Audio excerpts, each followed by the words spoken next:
All right, guys, out here with the dog, hanging out, having a good time.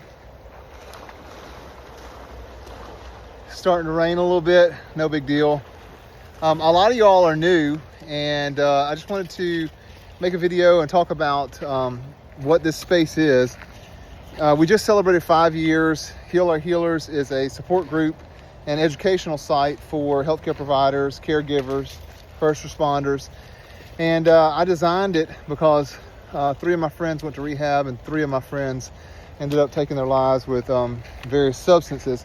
And I couldn't quite figure out what was going on and what was wrong with the system, but I knew something was wrong. And so I developed a system, and it's just called a vibe check. And so you just do a vibe check. What does that mean? Well, you just check in with yourself. So V is vocabulary, I is interoception, which means to look inside yourself and see how you're feeling. What are you thinking? What are you believing? B is boundaries. So you create boundaries that give you space to heal. And E is exercises. You engage in exercises out of the healing toolbox that allow you to leverage certain modalities, spiritual, physical, emotional, pharmacological, so that you can heal, you can get better. Sorry, she's shaking off on me. So a vibe check. So first, vocabulary. You can't fix what's wrong with you if you don't know what's wrong with you. You can't move to your desired state if you don't know what your present state is. So vocabulary, let's talk about compassion fatigue. Compassion fatigue is the cost of caring. So just being a caregiver puts you at compassion fatigue. Taking care of a dog puts you at compassion fatigue. You've only got so much in your reservoir of caring, and that gets depleted until some point you don't have any left, and then you're completely out of compassion.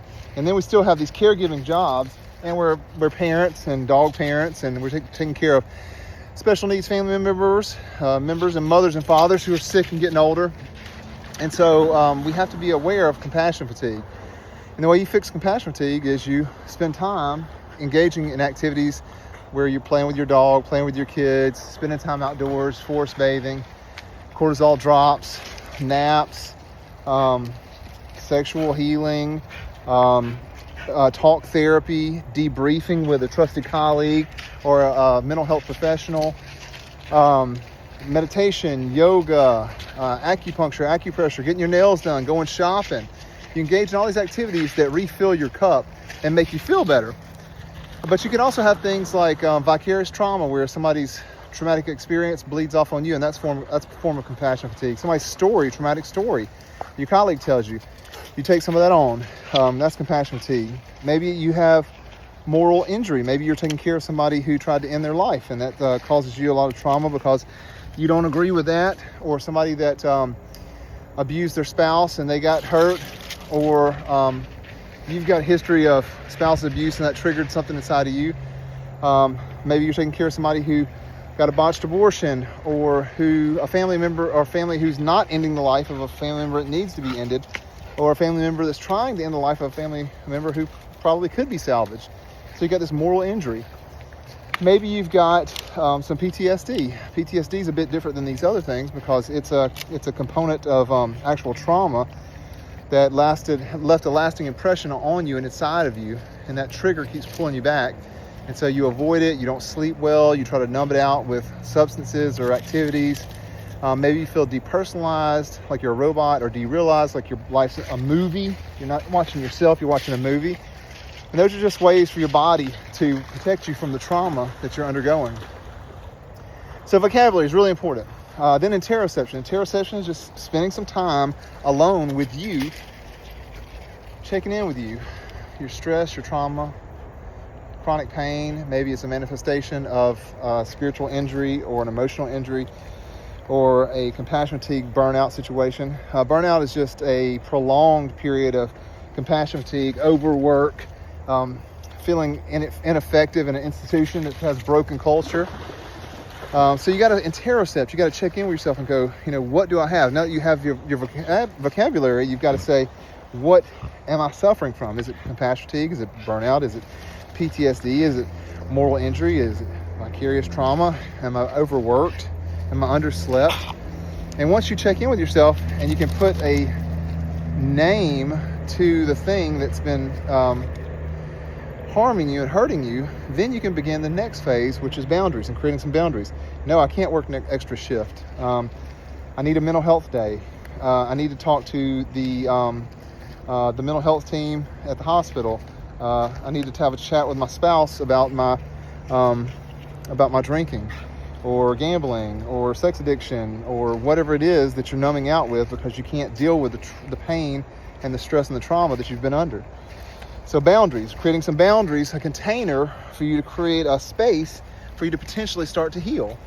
And then finally, the exercises. The exercises are what we call the healing toolbox. And there's all sorts of stuff in there, from psychiatrists, psychologists, clergy, having conversations with trusted friends, debriefing, 12-step programs, just going for a walk, going for a run, high-intensity interval training, adequate sleep, good nutrition, meditation, yoga, qigong, acupuncture, acupressure, like we talked about, sexual healing and quality intimate time, quiet time where nobody needs you and you can just be you and just be free and relaxed and peaceful. These are all parts of the healing toolbox, and they're different for everybody. It's like tons of inter-individual variability. That's what makes it hard to do this job, but also what it makes fun to do this job too, because you get to engage with people. I do hypnotherapy on the side. I'm a trained consulting hypnotist with specialized training in chronic pain, and that's one modality that can help people in the toolbox to revisit some of their spiritual, mental, emotional ills, help them access their subconscious, untangle things that might have been tangled, switch the programming if they're running programs that aren't beneficial to them. So that's a vibe check, VIBE. Vocabulary, interoception, checking in, boundaries, creating a space and container to heal, and then utilizing these exercises so that you can heal.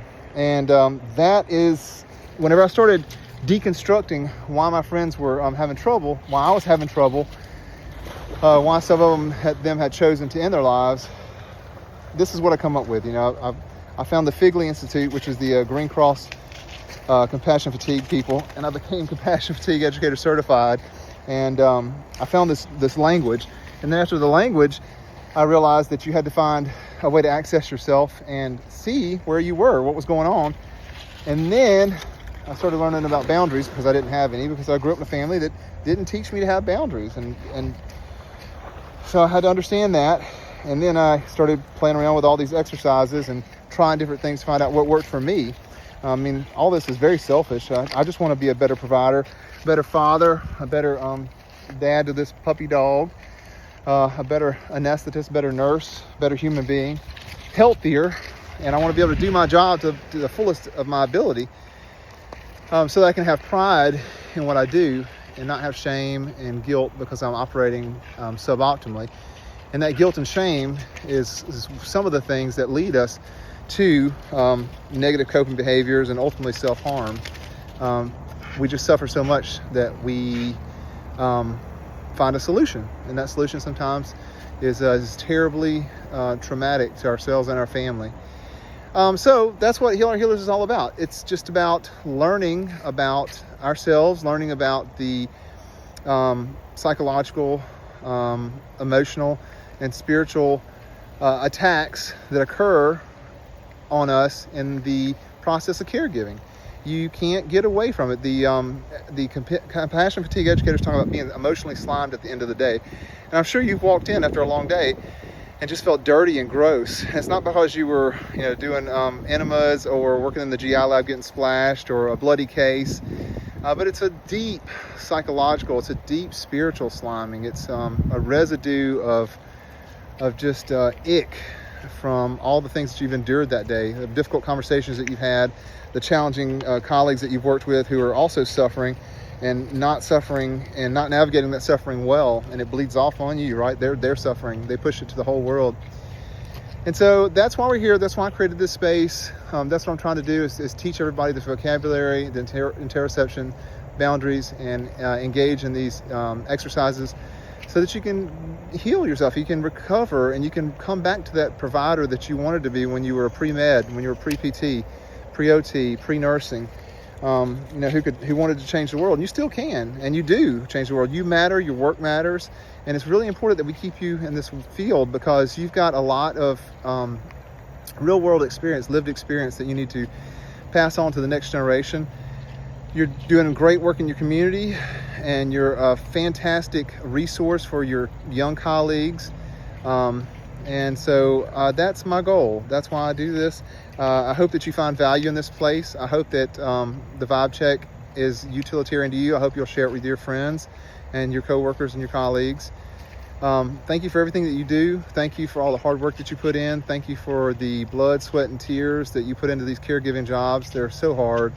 They're so draining, so challenging. And you're doing a really good job. And if you don't feel that way, then there's a possibility that you're suffering from compassion fatigue, burnout, PTSD, moral injury, vicarious trauma, and you need to do some soul searching and spend some quiet time and contemplation with yourself and see if you can tap into where it's going wrong and put a name to it. And once you do, then we can start to utilize some of these exercises and some of these levers that we can begin pulling to help push us back into a space where healing can occur. Love you guys. I'm so glad that you're here. So grateful. 5 years. We've got like almost 2,600 people. The word is spreading. I'm being asked to speak at different places. I'm speaking to University of Alabama, Birmingham, School of Nurse Anesthesia this month. And next month, I'm going to help the Southern Medical Association with their yearly assembly in New Orleans. And I'm going to schedule another podcast with some people out of Texas. And so, just keep spreading the word, keep supporting your colleagues, and but most importantly, keep supporting yourself and loving yourself, because you cannot pour from an empty cup. And if your cup is empty and you haven't refilled it in quite a long time, then you're not any good to your patients, you're not any good to your colleagues, you're not any good to your community, and you're not even good to yourself. So you got to take care of yourself first, okay? All right, I'll get off my soapbox. I'm gonna play with this dog some more. Guys, have a great day. I love you. And please share anything that you find on the Heal Our Healer site. Any cool stories or funny memes. Humor is a massive part of this healing process. I'll talk to you soon. Peace.